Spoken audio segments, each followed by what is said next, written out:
Et vous souhaite la bienvenue à cette autre chronique, Votre santé financière. Je suis en compagnie de Yves-Patrice Baudin, qui est président du groupe conseil du même nom, le groupe conseil Baudin. Yves-Patrice, bonjour. Bonjour Michel, bonne année. Bonne année. La santé. La santé. Oui, puis la santé financière, la santé physique, tout ce qui est mot santé, je pense. Oui. C'est général, je pense que ça résume bien. Ça résume bien. Puis cette année 2023 qui commence, 2022 a été ce qu'elle a été avec les 2 autres années qu'on a eues avant avec COVID et tout ça. Cette année, les vœux que je veux transmettre, c'est des vœux de prudence. Prudence. Des vœux de prudence. Fait que oui, la santé, oui, un peu de profit, mettez de l'argent dans vos poches, c'est positif, mais des vœux de prudence. Prévention. Prévention, faire attention. Il vient de tomber un peu de neige. On fait attention quand on conduit dans la neige. On fait attention quand on conduit pendant qu'ils font les opérations de déneigement, s'assurer que tout soit revenu propre après les précipitations. Mais dans notre vie quotidienne, la prudence est importante aussi. Pourquoi est importante la prudence? On a vu ce qui s'est passé avant les fêtes avec les compagnies aériennes. On ne les nommera pas. Il y en a une au Québec qui amène beaucoup de monde dans le sud, puis il y en a une aux États-Unis qui a eu beaucoup de difficultés aussi. Leur système s'est pratiquement effondré. Vous partez en voyage, ça ne veut pas dire que vous êtes en difficulté financière. Si vous partez en voyage, là, normalement, c'est le contraire. Mais soyez prudents. L'assurance santé, si on est malade à l'étranger, c'est un élément de prudence. L'assurance interruption et annulation de voyage. Si on se fait prendre à l'étranger et que notre voyage se fait annuler, ça peut occasionner des dépenses. Même si on finit par se faire rembourser plus ou moins facilement, mais même si on finit par se faire rembourser, des fois, il faut décaisser sur le champ pendant qu'on est à l'étranger.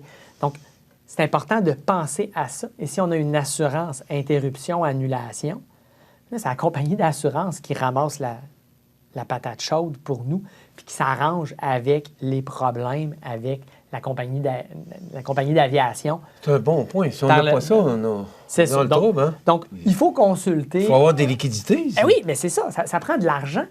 Alors, oui, ça ramène au conseil que je donne depuis 1 an que je fais la chronique ici avec toi, Michel. Toujours le budget, le budget, le budget. On part en vacances, ça prend un budget. Que ce soit des vacances en avion à l'autre bout de la planète ou que ce soit des vacances à Toronto ou à la Côte-Nord pour voir des amis ou à la montagne pour aller faire du ski, ça prend un budget. Donc ça, c'est la prudence de base. Puis on est en janvier. C'est un bon moment pour réviser ces choses-là et refaire son budget. L'autre chose qu'il ne faut pas ignorer, c'est qu'on vit encore dans un environnement d'inflation. Bon, les chiffres tendent à laisser croire que l'inflation va se calmer quelque part en 2023. Mais elle est encore présente et il peut encore avoir des soubresauts. L'épicerie, ben on le sait, si ce n'est pas en saison, ça coûte plus cher. Et si ça vient de loin, ça coûte plus cher. L'essence peut encore monter et descendre de manière assez spectaculaire. Donc, l'année passée, on a eu du 2 piastres le litre. Est-ce qu'on va revivre du 2 piastres le litre? Je ne vous ferai pas une promesse d'un bord ou de l'autre. Ça a monté à presque 2 piastres et demi. Là. Oui, par moment. Puis le diesel a monté. Ça, là. Et le diesel, pour ceux qui ont des véhicules au diesel, un gros pick-up ou certains véhicules qui roulent encore au diesel, à 2,60, 2,70 le litre que j'ai vu pour du diesel, ça fait mal. Est-ce qu'on va revenir à ça? J'aurais tendance à pas nécessairement le souhaiter, du moins pas de manière directe. Il ne faut pas qu'on monte de 1,60 $ qu'on est à peu près ces temps-ci et qu'on monte à 2,20, 2,30, 2,40 en dedans de 3 semaines. C'est un choc qui est très violent pour le portefeuille de tout le monde. Donc, gardez-vous une petite réserve pour l'essence, au cas où que peut-être que. Donc, si ça vous coûte 300 par mois d'habitude d'essence, bien, budgétez 400, il restera 100 piastres de lousse, mais au moins vous avez planifié que si ça remonte, vous n'êtes pas pris en peine avec l'augmentation qui va finir par arriver. Et on revient à la base. Si ça ne tient plus la route, on fait quoi? Parce que la prudence, c'est bien pour le avant, mais si ça dérape, on fait quoi? Mais on vient consulter. La prudence, c'est de ne pas attendre d'avoir le huissier à la porte. Je pense que le problème, c'est ça. Hein. C'est qu'on étire tant qu'on n'est plus capable. Puis là, quand les créanciers nous appellent, là, à un moment donné, on n'est plus capable de supporter ça. Puis... Exactement. Et là, c'est pas qu'il est trop tard. Mais... C'est que les solutions sont peut-être un petit peu moins agréables. Quelqu'un qui m'appelle, donc, qui appelle un syndic, qui appelle chez Baudin Groupe Conseil, puis qui dit « Bon, hein, je suis dans la chenoute. Ça va pas bien. Qu'est-ce que je peux faire? » Bon, s'il n'a pas attendu trop longtemps, bien là, on peut des fois simplement donner quelques conseils. Et à ce moment-là, bien, c'est merveilleux. La personne a passé 10 minutes au téléphone, 20 minutes au téléphone. Elle a une solution intelligente, raisonnable. Elle n'a pas besoin de faire une faillite ou une proposition nécessairement. On peut référer chez le banquier. Le banquier n'est pas l'ennemi, même s'il prête de l'argent. Des fois, ça devient une bonne solution. On a 3 dettes qu'on est capable de payer, mais qu'on trouve que c'est un petit peu serré. On va s'asseoir dans le bureau du banquier, puis on dit au banquier hey, « J'ai 3 dettes, là. Ça va, je suis capable de les payer. J'aimerais ça être capable d'économiser un peu d'argent. Peux-tu mettre ça dans un beau package avec un taux d'intérêt légèrement plus bas, un seul paiement mensuel avec une échéance unique? Ah, des fois, on va être capable d'économiser un 100, 200, 300, 400 $ par mois.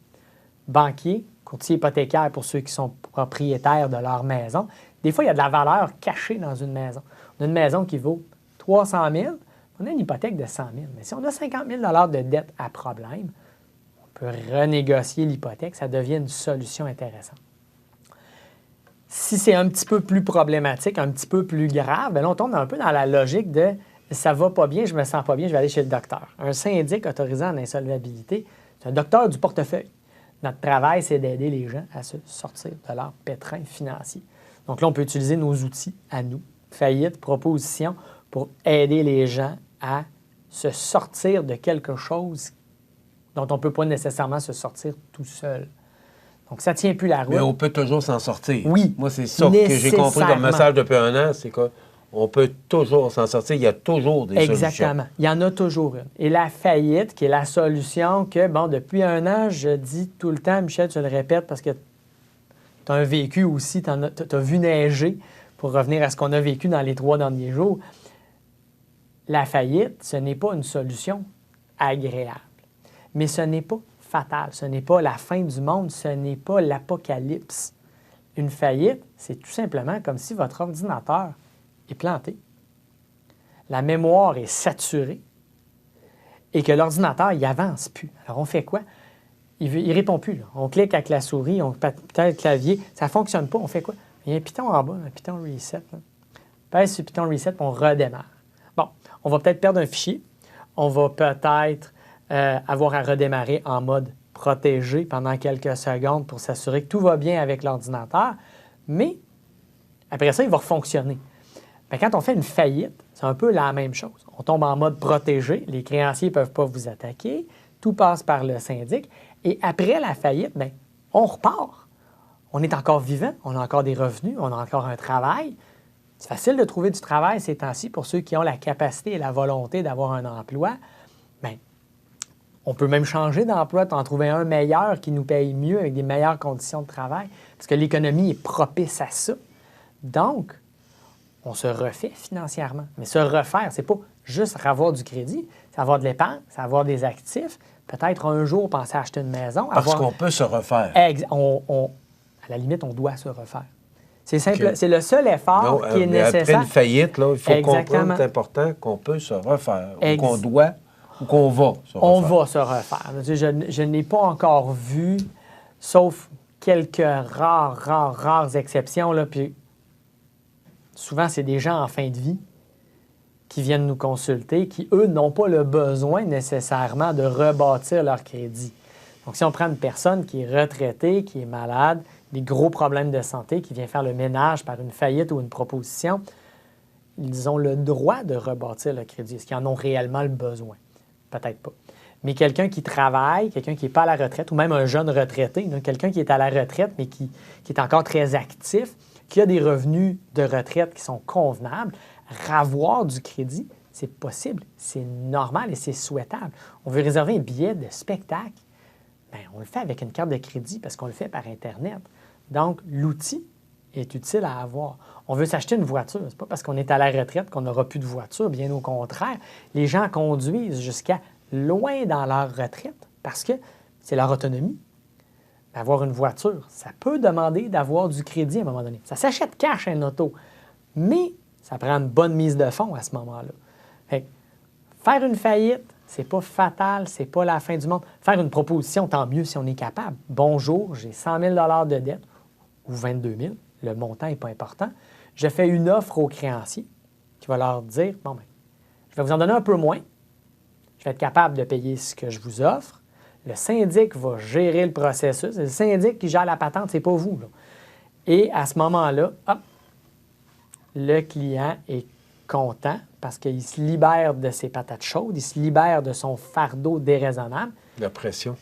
La pression, l'oppression que ces dettes-là vont lui amener. Puis les créanciers ne sont pas tant fâchés que ça. On est là pour on se dit, le banquier va être fâché contre moi. Non, le banquier ne sera pas fâché contre vous. Parce que si vous lui donnez 5 000 $ au lieu de 10 000, bien, il a quand même récupéré 5 000 versus il n'y aurait rien eu si ça avait été une personne qui abandonne complètement puis qui ignore les choses, mais qui reste pris avec ses dettes. Le créancier, il a mieux pouvoir fermer son dossier. J'ai eu 20 cents, 30 cents, 60 cents dans la pièce, peu importe. Chaque situation est indépendante l'une de l'autre. Chaque personne a des besoins, puis une situation qui va donner des chiffres différents. Mais tant mieux, ça sert à ça, un syndic. On va chercher l'information qu'on veut et la solution qu'on veut. Et à ce moment-là, bien, on repart. Ça va bien après. Puis 2023, c'est une année de prudence. Ce n'est pas une année qui va aller mal. Si on fait les efforts nécessaires, si on est prudent et attentif à notre situation, ça devrait bien aller. C'est une année de transition. Oui. Bon, ça a commencé en 2022, l'augmentation des taux d'intérêt, l'inflation. Oui. On dit que 2023, ça devrait, sinon diminuer, se résorber. C'est déjà ça. Et tranquillement, ben là, on va s'en aller vers le meilleur. Puis, c'est pas l'emploi qui manque, tu le disais. Effectivement. Alors, il y a du travail en masse. Alors, quand on parle de récession, ces temps-ci, ça va être une récession où il va y avoir de l'emploi. Bon, peut-être un petit peu plus de chômage. Qui est différent des autres récessions qu'on a vécues, qu'il n'y avait pas dans le temps. Il y avait des taux de chômage élevés. Taux de chômage dans la récession, là, pour ceux qui s'en souviennent ou qui l'ont étudié, la récession des années 80 a été une récession violente au niveau du travail. La récession des années 90, début 90, a été très violente au niveau du travail. Les Américains appelaient ça la reprise, pour le après, là, la reprise pas de job, le jobless recovery. Il n'y a pas de job, mais l'économie reprend ses droits. Là, on va peut-être avoir une récession, pas de chômage. Une récession, pas de chômage, veut dire que les choses coûtent cher. Veut dire que les gens réduisent leurs dépenses beaucoup. Et si les gens réduisent leurs dépenses beaucoup, l'économie pique un peu du nez. Les gens sont craintifs. Donc, au niveau du crédit, ça peut être difficile aussi de s'en sortir. Ça peut être difficile de tirer la tête au-dessus de l'eau parce que là, les banquiers vont avoir peur. Donc, ils vont être prudents. Les banquiers aussi, il faut qu'ils soient prudents. C'est leur travail. Sinon, eux aussi vont avoir des problèmes. Et Patrice, c'est toujours très intéressant. Donc, le mot qu'on doit retenir en janvier, c'est prudence. Alors, à tout point de vue. Sur la route, mais sur la route, aussi, dans vos choix personnels. Sur la route des finances. Sur la route des finances, c'est un très bon conseil pour 2023. Yves-Patrice, merci. Je vous rappelle que pour rejoindre Yves-Patrice et son équipe, 1-833-476-3334, 1-833-476 ou 3334 ou encore bien plus facile, baudinsyndic.com, syndic autorisé en insolvabilité, Baudin Groupe Conseil. Merci. Merci, beaucoup. Michel. Oui. Voilà, ça complète.